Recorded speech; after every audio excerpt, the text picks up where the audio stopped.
Ipinakita sa simula ng movie ang isang lalaki na ang pangalan ay Hideo. Pangarap nito ang maging isang sikat na author ng isang champion comic books at naging matagumpay naman siya dito, ngunit kakarampot naman ang kanyang sweldo. Matagal na niya itong ginagawa, ngunit nag-aalala ang kanyang babaeng best friend dahil hindi siya nakakakuha ng magandang trabaho at nakikitira lang ito sa kanyang apartment, at ang tanging pag-aari lamang ni Hideo ay ang kanyang kaysa isang shotgun at mahal na mahal niya ito.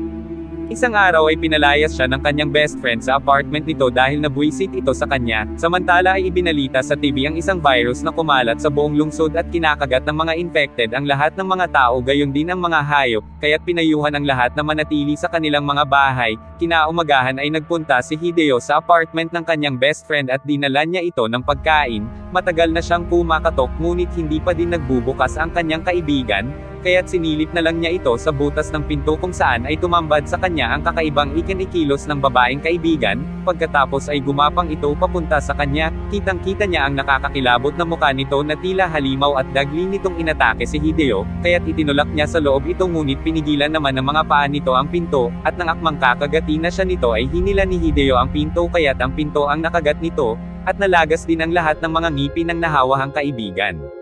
Pagkatapos ay hinila nito si Hideo papasok sa loob at kinagat siya nito sa kamay. Itinulak siya ng lalaki kaya't tumama ito sa isang matulis na bagay kaya't namatay ang babaeng zombie, kaya't dagling umalis na si Hideo sa apartment upang pumasok na sa kanyang trabaho, at naabutan niyang nanunood ng balita ang kanyang kasamahan doon at makikitang may bahid ng mga dugo ang polo nito, at nakita din niya ang kanilang boss na namumuti ang mga mata na nakatingin sa kanya habang may saksak ng kutsilyo ang dibdib nito. Tinanong sila ng boss na zombie na nagawa niyo na ba ang pinagagawa ko sa inyo, ngunit hinampas ito ng baseball bat sa ulo ng kanyang kasamahan, ngunit hindi pa din namamatay ito, kaya't paulit-ulit na pinaghahampas ito ng lalaki hanggang sa mamatay, at pagkatapos ay sinabi nito na dahil ito sa virus at maaaring kumalat pa ito, at maaaring maging zombie na din tayo kung makakagat nila tayo, kaya't dagling tiningnan ni Hideo ang kagat ng kanyang best friend, ngunit wala siyang nakitang kagat sa kanyang kamay dahil nalagas pala ang mga ngipin nito, at pamaya-maya ay biglang umiikot na din ang mga mata ng kanyang kasamahan at naging zombie na din ito, kaya't hindi na alam ni Hideo kung ano ang kanyang gagawin, ngunit alam naman ng lalaking nahawahan kung ano ang nangyayari sa kanya, at dagli niyang hiniwa ng isang cutter ang kanyang leeg, at pagkatapos ay lumapit kay Hideo ang isang infected niyang kasamahan, kaya't dagli siyang tumakbo palabas, ngunit sa kalye ay nakita niyang inaatake na ng mga zombie ang mga tao doon, kaya't agad na sumakay sila Hideo sa isang taxi upang makaligtas, kung saan ay napanood nila ang balita tungkol sa pagkalat ng virus sa buong lungsod, ngunit nagulat sila nang makita nilang biglang nag-iba ang itsura ng kasama nilang lalaki at dagling kinagat nito ang kamay ng driver. Inatake din ito si Hideo kaya't itinulak niya ito palabas, ngunit nakakapit ang lalaking zombie kaya't sinipa niya ito.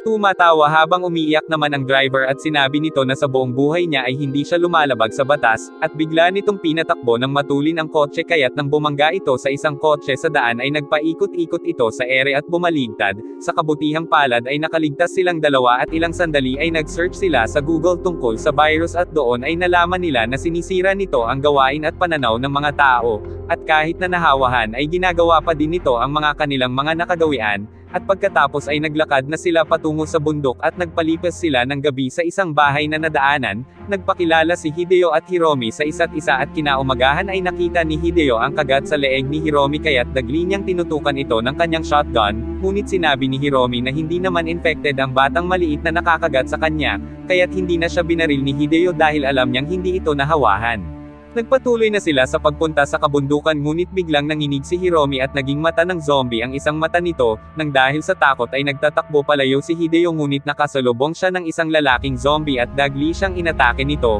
ngunit dumating si Hiromi at iniligtas niya si Hideo at nakita ni Hideo na pilit na nilalabanan ni Hiromi ang virus. Nakarating na sila sa isang shopping mall kaya't isinakay ni Hideo si Hiromi sa isang pushcart at habang nagsusuot ng jacket si Hideo ay tinanong siya ng isang lalaki kung ano ang kailangan nila. At pagkatapos ay bigla siyang inatake nito, ngunit biglang may pumalakol sa ulo ng zombie at iniligtas siya ng isang babaeng nakaligtas sa mall. Sila ang mga survivor na naninirahan sa rooftop ng mall dahil hindi makapunta ang mga zombie doon, at nilalansin nila ang mga ito sa pamamagitan ng pagpapaingay ng mga kawali upang makababa sila ng mall at makakuha ng kanilang mga pangangailangan.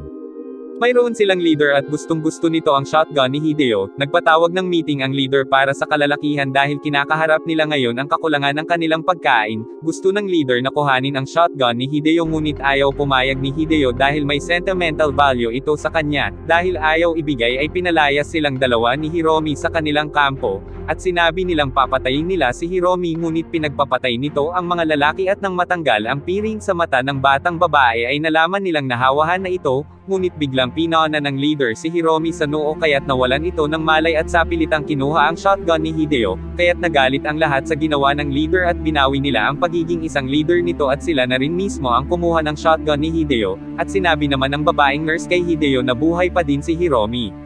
Isinama nila si Hideo upang kumuha ng pagkain sa ibaba at umiba ng daan ang leader upang makapaghiganti, kaya't nagpatugtog ito ng napakalakas sa speaker ng mall kaya't nagsugura na ang mga zombie doon, at dagling nagtago si Hideo sa isang locker, samantala ay may isang zombie sa labas na mabilis na tumakbo at pagkatapos ay tumalon ito papunta sa rooftop, dinurog nito ang ulo ng isang babae at nilamon niya ito, nahawahan ng lalaking infected ang mga tao sa rooftop kaya't nagtago ang nurse at si Hiromi sa likod ng tent, tinawagan ng nurse si Hideo sa radyo at pinapunta sila ni Hideo sa basement, kaya't bumaba na sa hagdan ang nurse habang pasan nito si Hiromi ngunit nakita naman nila ang nahawaang leader at hinabol sila nito, ngunit biglang binaril ito ni Hideo kaya't sumabog ang ulo ng lalaking zombie, dumating ang iba pang nakaligtas ngunit hinahabol naman ito ng napakaraming zombie kaya't tumakbo sila ngunit nakita naman nila sa kabila ang mga paparating pang mga zombie.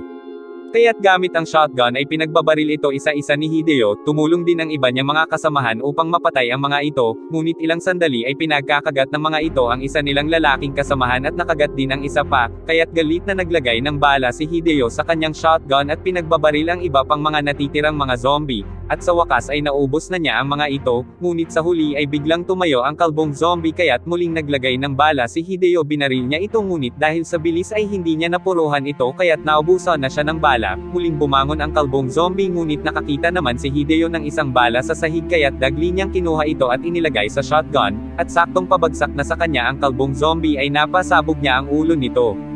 Ngunit muli na namang bumangon ang kalbong zombie, matuling sinugod nito sila Hiromi ngunit dagli namang hinampas ng shotgun ito ni Hideo, at pagkatapos ay umalis na sila doon habang sakay ang isang kotse upang makapunta sa kabundukan.